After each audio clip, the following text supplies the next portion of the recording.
Hi, everybody. Thanks for coming to my channel. This is Bud Brown, living in the Philippines. Yeah, baby, but not for long.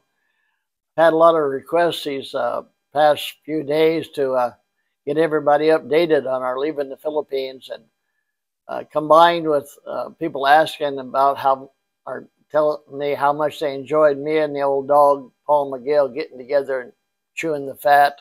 So I combined those two videos into one. So in this video, you're going to see Paul and I in an undisclosed location talking about different things here in the Philippines. And he's asked me what I liked, what I didn't like, and when am I leaving, and why am I leaving him behind. But anyway, I really enjoyed the conversation, and I hope you enjoy it too. So thanks for coming, and I'll talk to you next time. Bye-bye. Okay, so Mr. Brown. Yes, sir. It's time for the fresh update. What's going on in your world? Not a darn thing. Come on. We know. Don't hold out. Oh, yeah, I forgot. That's right. You're leaving the Philippines. Oh, that's right. For 12 years. I knew I forgot something. So what's the plan, Stan? Have you figured out where you're going, what you're doing? The first week in April. Well, let me put it this way. The second week in April, you're not going to have Bud Brown to kick around anymore. It's about time. Put it that way. Sheesh. You know, as a famous president used to say. And what's the purpose, or what's the motivation behind bugging out of the Philippines? Yeah. When I first got here, I said to myself, Self? This is it. I said, self, this is it for me. And it was it. We traveled, and we lived in Cebu Island for a while, almost 3 years. Lived in Dumaguete about 10 years, maybe. And then a couple years ago, well, my daughter, who's a corpsman, which is like a nurse, Navy nurse, one of her side jobs, she had a regular full-time job and active duty, but then they're allowed to work a little on the side. So she would go with this doctor in his car and go to homebound patients. Oh, okay. Yeah. And she was telling me that they were all, of course, as far as I know, but they were elderly people, and they just, they were so happy when Tammy and the doctor showed up, you know. And it turns out that their family, their children, the family was either gone or just did not visit them at all. And when she saw these people, elderly people that were so happy to be with their family. Just to have somebody show up. Yeah. Yeah. She said, "Oh, Dad, I missed you before, but I really, really miss you and Mom now." Yeah. And so I had kind of said this before in one of my videos or so, and some people, and I know that we're all different, we're all raised differently, even the same, same town, people, different opinions, and we're all grown up and seeing the world through our own eyes.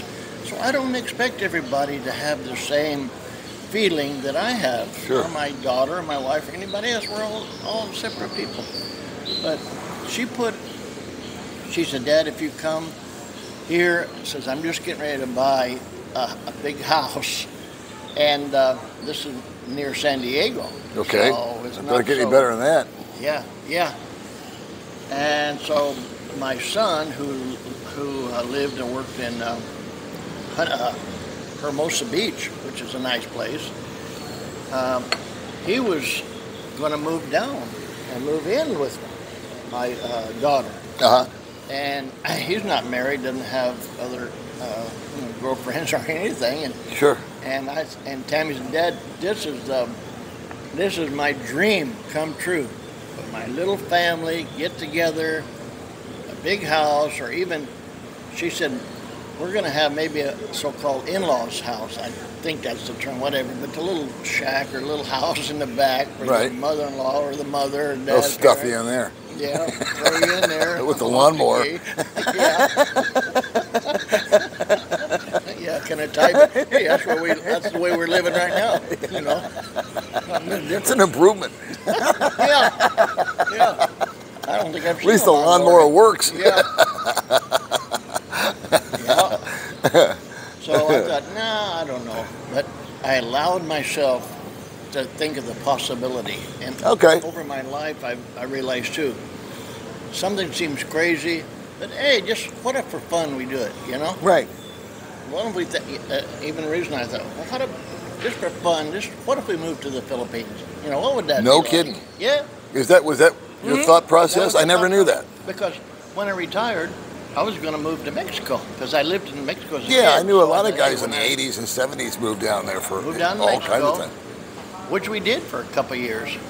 But then, like I said, I allowed myself the possibility. And I think a lot of the viewers may have had this experience, or, you know, Philippines, you know, they may not have had really any relationship. And a lot have, you know. Not just girlfriends or wives, but have had co-workers or something and said, hey, you should go to the Philippines. Right. So just allow yourself the possibility, oh, okay, just for fun. We'll check it out. That I do. We'll check it out. Yeah. So that's what I that was 12 years ago. Yeah. Jeez. Still having fun. Still having fun. Well, and the primary motivation for leaving is what? It's to see the kids. I mean, your primary motivation to come here was to travel, check it out, look around. Right. Yeah. Some people move because they're leaving someplace. Yeah. Some people move because they're heading towards someplace.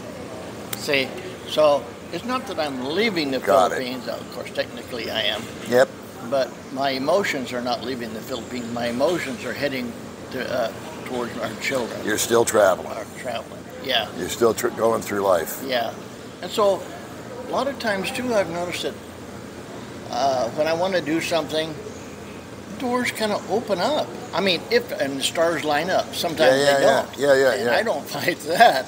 You know, if I want to do something and, you know, dead end here, dead end here, dead end there, okay, wasn't meant to be, or however you want to think about it. Right. But I don't force anything. That's good, because, you know, I think sometimes, and I don't want to get all, I don't know, new agey or anything, but there's sometimes where I get the feeling that the world's kind of talking to me. And it's saying, don't do that. You know, because I try to go through this door, and I try to go through that door, and I try to get in there, and every time I go, I'm blocked. And there's been times where I've reflected back on when I tried to go somewhere like 10 years ago, and I couldn't get in, and I think, wow, it's a good thing that didn't happen. Yeah. Because I saw somebody else do it, and it ended in a total, you know, disaster. And so I think it's cool that you've kind of come full cycle here. Yeah. You've had 12 years here. You've made 1 million friends. Yeah. You've had a zillion memories. You've had the good, the bad, the ugly. That's right. And you're one of those guys that you can look back on your time here. And of course, you never say never. I mean, I asked you, you think you'll come back? And you said, well, maybe. Yeah. You know, I mean, it's still an open opportunity. It's a plane ride away, for crying out loud. Anybody here have not seen my permanent resident card? I got it here for all to see. Proud of that. By all means. We'll make that the thumbnail. So, yeah, you're a plane ride away. And we talked about it before. I think you said, I said, you know, once you get settled in there and you're there for a year or whatever, maybe you just come bugging out by yourself. Yeah. You know, because Gloria may want to just hang, and you just come out for 2 or 3 weeks, find a super saver flight, come here, hang out, we roam around. I got a question for you. I know in my heart and mind what I think it is, but in all the time that you've been here, what's your fondest memory of the Philippines or of your experiences? What has impacted you? There's one thing that jumps out at me stronger than anything else. I've cried from sadness before, but I've never cried from happiness. And this time, Paul, I was so happy. And that was Paul, the street boy turned schoolboy. Yeah. Oh, I was so happy. I was choking up. I just couldn't believe it. You know, I was thinking about that question to ask you, and that was the answer that formulated in my head. I kid you not, I got no reason to lie to you. Yeah. But I remember the little boy that eventually was adopted. Yeah. And you had you had facilitated that simply by, Bud had made a video about a homeless little boy. How old was he? He was about 10 or 11. Okay. So Bud made a video about this little boy, and that was the long and the short of it. And a local Filipino family here saw the video, and they adopted the boy and gave him a home. And I remember you accidentally ran into him. Is my recollection correct? We told him you did? Because I said to myself, he may be adopted, but what kind of parents? Is he going to be a slave? Yeah, you know? Yeah, that's true. So we wanted, Gloria and I both wanted to reassure ourselves that this was a good family and a good environment. And when you saw him and how much better he looked and the love that he was receiving, you cried of happiness. I remember that. That was a very moving time. It was. Yeah. Well, we had heard that he was going to the school. And, I'm getting choked up. I better not. Are you really? That's okay. I'm reliving that, That's all right. That's all right. Do it, man. We're all humans. Emergency, and that was my excuse for going into the school. I was going to give it to the office. And so, going into the office, I hear behind me, Mr. Brown, Mr. Brown. I turn around. Oh, there he was. There he was. Oh, all uniform. You know, the hair was a haircut, clean. Yeah. Because when I'd seen him, his parents had abandoned him in the McDonald's parking lot. That amazing. Oh, how could parents do that? It makes my blood boil. Me too. And so Gloria and I had decided that, you know, this boy, I don't know what we could do. Some people say, you should adopt him. No, but he doesn't need old white man and elderly parents. He needs a young family. Yeah, for sure. Filipino family. Right. That's what we're thinking. Right, you know? right. So I don't think it was really possible for us to, but the idea is, no, he needs a good, so we would bring him, you know, stuff, a little backpack. And we had two, I don't want to talk too much about this, but we had two backpacks Gloria had bought from OK. One, which I thought was pretty cool, it was patent leather backpack, black, nice, man. And the other one was kind of like, had a panda. Oh yeah, on it, yeah. You know? And, I remember that. We kind of made a bet. Which one do you think you'll choose? I said, the black one, of course. That's cool. So we said, which one do you like? He picks the panda bear. Oh man. You know, every time your name has been mentioned in other videos on other channels, there's guys that have done videos in the past about, they call it the good guys of Dumaguete. And I can tell you beyond a shadow of a doubt, and you can fact check me on this all day long, he's always #1.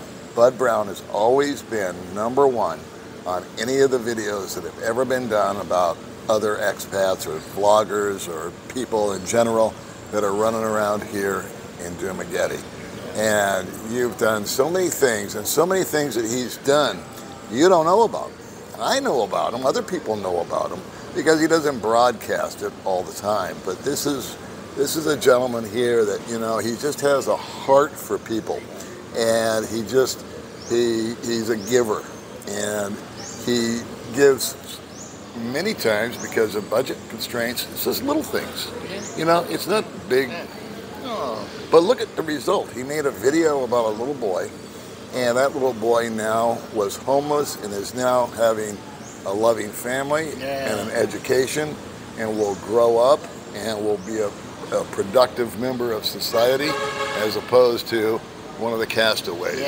You know, the people that become invisible to us. We just see them on the side of the road, and unfortunately, we just walk by them. You know. Now, so you have, if nothing else, you have just a legacy that you've built with that little boy, and plus dozens, if not hundreds, of other little small things that Bud has done.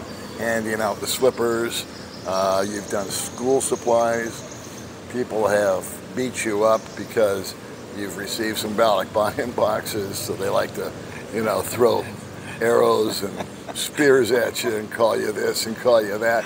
And all you're doing is taking those gifts and handing them out to the people because people watch your videos and they said, oh, well, I want to send some school supplies or I want to send some books or I want to send some food. And boom, out it goes. The main reason for those videos, Paul, was somebody buys a red baseball cap and they put it in a box and send it to the Philippines. Honey, look, this little boy, he's wearing our cap that we bought. Yeah. You know, at Kmart or whatever, Walmart or whatever, you know. They see it. It was in their hands, in their house, in their country, and now here it is across the world. A little boy's wearing it. Oh, man. Yeah. And I have to say, too, that when I was in the States, you know, I was barely making ends meet. You know, my income may go up, my expenses go up, and equal to or a little bit more, you know. Yeah. And so I just the idea of helping somebody, which I know that it's a cliche, you know, better to give than receive. Yeah, that's a good idea. I wish I could do it. Yeah.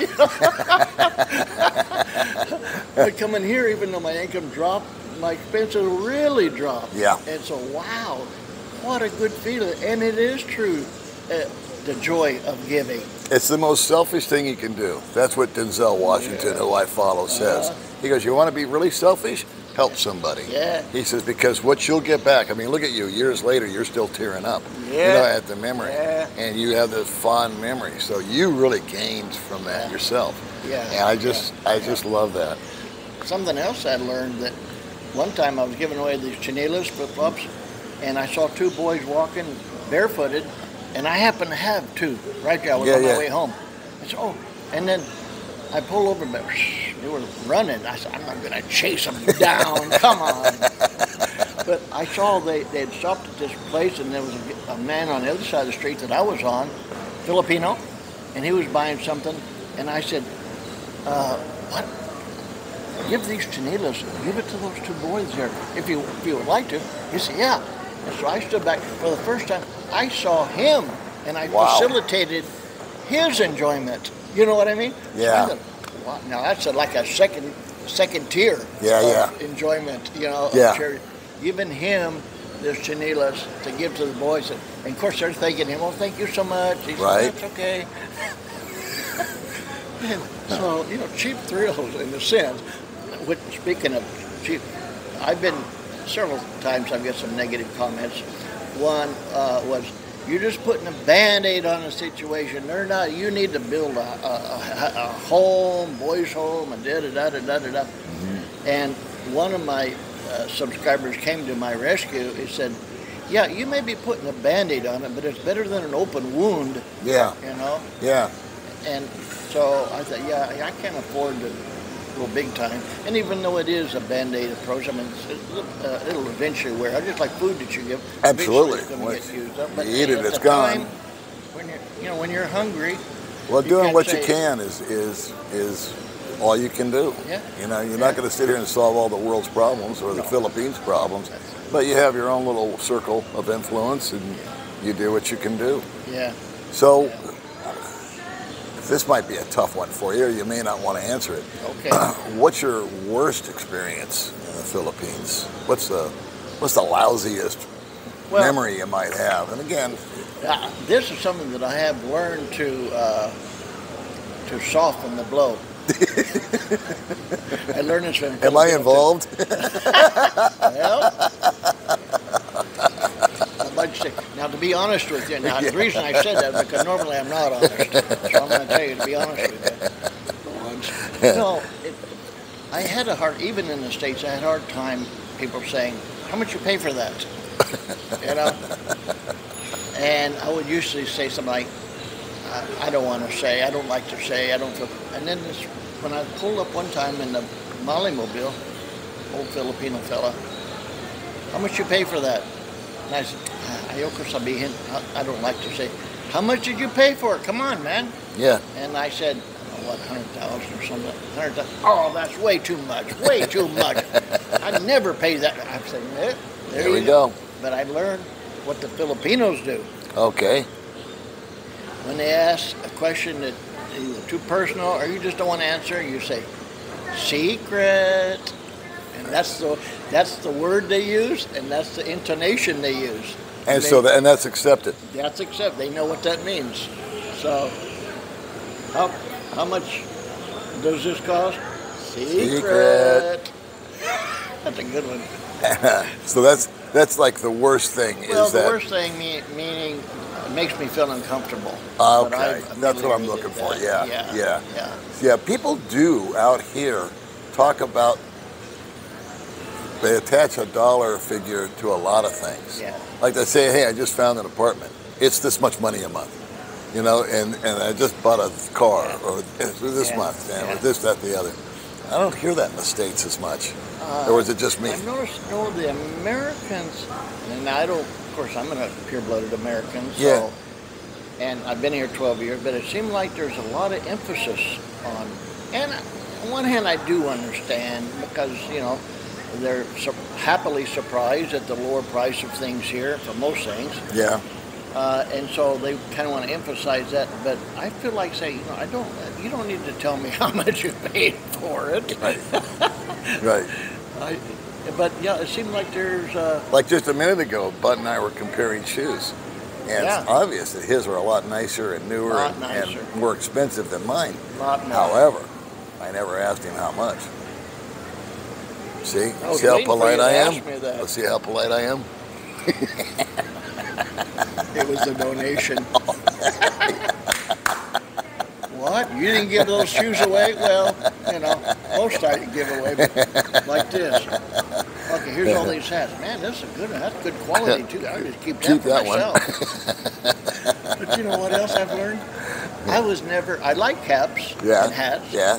But I'm never what do you call it? A brand person. Oh, yeah. No. In fact, I resent it. I kind of resent like the Nike or the Adidas. Like, why am I advertising for you? Yeah. You know, that's all it is. Yeah. It's like that's business. Yeah. Well, people, I've had it. I like because I like the dark color. Yeah. It's real thick. Yeah. You know, and so it's good quality. Yeah. And several people have said, "Are you a Vikings fan?" And I'm thinking, what are you talking about? Right. Yeah, you know, oh, what a lousy season they had. How can you be like, what? And then I realized, oh, okay. I'm not a sports person. Me either. My only response is somebody to sound like I know what I'm talking about. How about those dogs? Yeah. That's always made me uncomfortable growing up too, was not being a sports guy, because it seemed like everybody at school and at work, they were like, hey, did you see the game last night? Yeah. And I was thinking, what game? How about those dogs? Yeah, what were they playing? I know it. I'm terrible at that. Well, in high school, I was in the band, so we supported the players. You know, we played the music for them to... What else? What else can we chit-chat about here today? You've been here 12 years. You're abandoning me just when I need you the most. Yep. I want to get that on record. Yeah, I wanted to get the timing just right. Yeah. Catch me at my weakest moment. Thank you. And you and I think you were the second friend that I made when I came to Dumaguete. The first one was Orville Henry over at the True Love Cafe. Yeah. And I bumped you up. You don't remember this, but I bumped you up when I got into town after about a month or two and told you I watched your channel, and you met me over at a restaurant called Gigi's. Gigi, I remember that part. And we sat down and we had a nice conversation. I think I paid for that and you never paid me back, I think, for sure. So moving on to the next topic. That was a long time ago, really. That was a long time ago. And you know, I've seen some of the people that worked there back in the day and just how much they've changed and how much we've changed. You know, I look at the photos and the videos and stuff, and just, boy, I'll tell you, one thing that doesn't give up is time and how much we change. Marches on, man. Whew, man. Yeah. And this is like, we're in the winters of our life. You know, we've got a lot more years behind us than we do in front of us. Yeah. And I think it's awesome that you're kind of coming full circle here. You've been here, you've done that, you did some good, a lot of good. You're going to go back, you're going to be reunited with your children, and you're going to, like you said, you're not really leaving, you're just starting a new chapter. Right. And so that might include Mexico. Might. Might include just staying in the States. Yeah. Or there could be another destination that you're going to pick. I'm open to suggestions. And I know you've taken, I know I've heard it, a lot, when you first mentioned Mexico, a lot of people said, "Ooh, it's dangerous down there. Don't go, don't go, don't go." How do you respond to that? Well, I'm responding less now, just because I'm tired of saying the same thing over and over, hearing myself, broken record, you know. Yeah. But my first comeback is,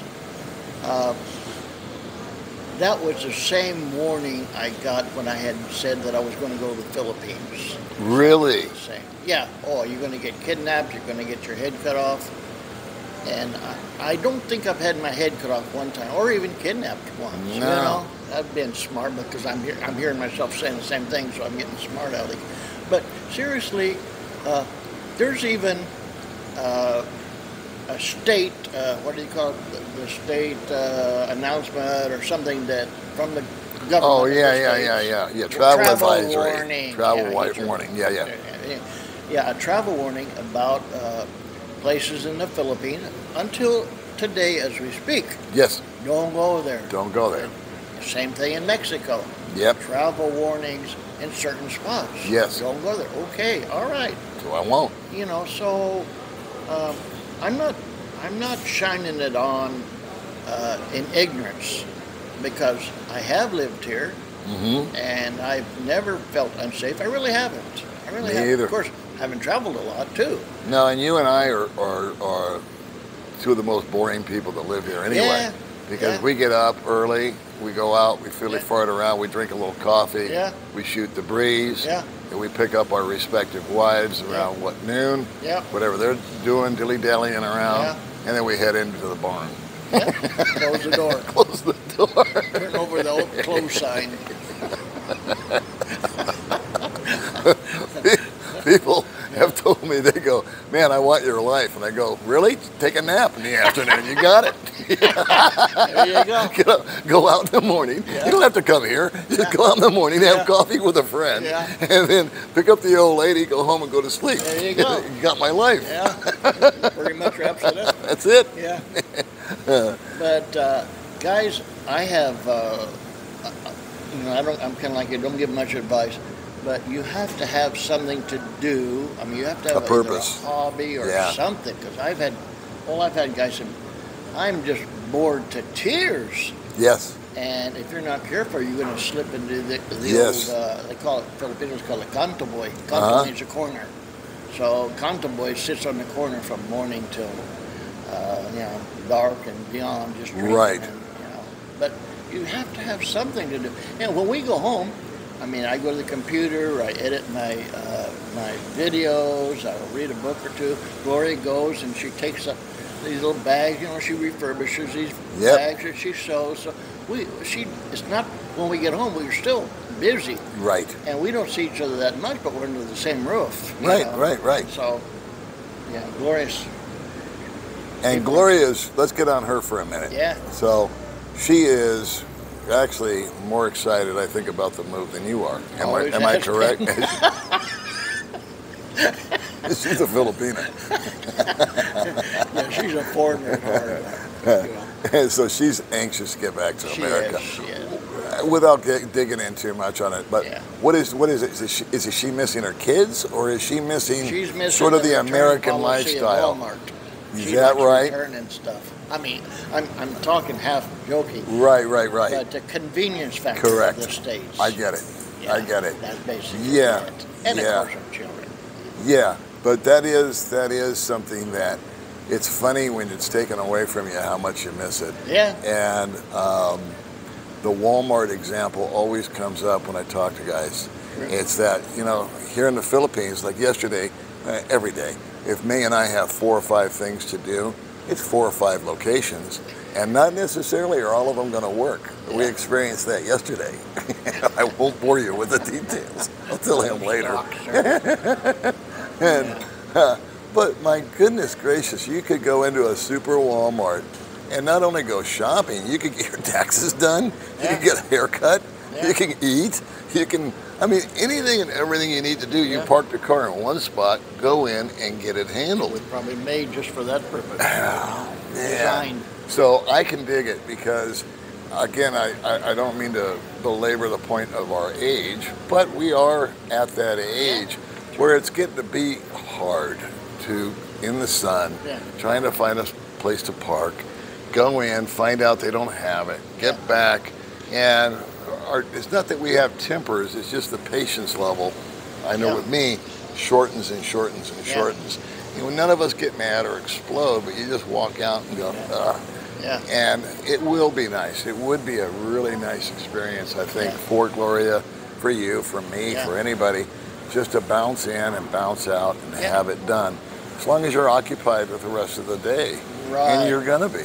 So you are gonna probably hang out with your daughter and possibly just stay there. There's a possibility of Mexico. There's a possibility of other countries. So you're actually... Well, the other countries, not much a possibility of permanency in other countries. Got it. Visiting for sure. Got it.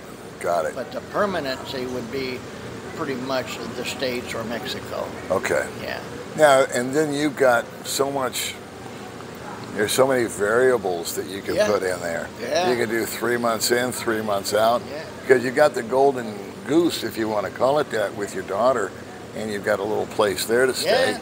And so you're never going to be without shelter. You never have to think about that twice. Exactly. And you can bug down to Mexico, tap around. You can try 3 or 4 different areas. See how you like it. He's back to square one watching YouTube videos. He's watching what's the budget? Budget videos. The budget videos on YouTube. Oh man, that's the only thing I watched for a long time. That's all I watched before I got out here. Budget videos. Yeah, budget videos. All right, Bubba. Okay. We'll shut it down. We'll finish our coffee. I want to thank you guys for joining in on our conversation. And we'll be talking to Bud at least one more time before he actually pulls the trigger. Anything else? That's all. All right, cool. That's all, folks. See you in the next video.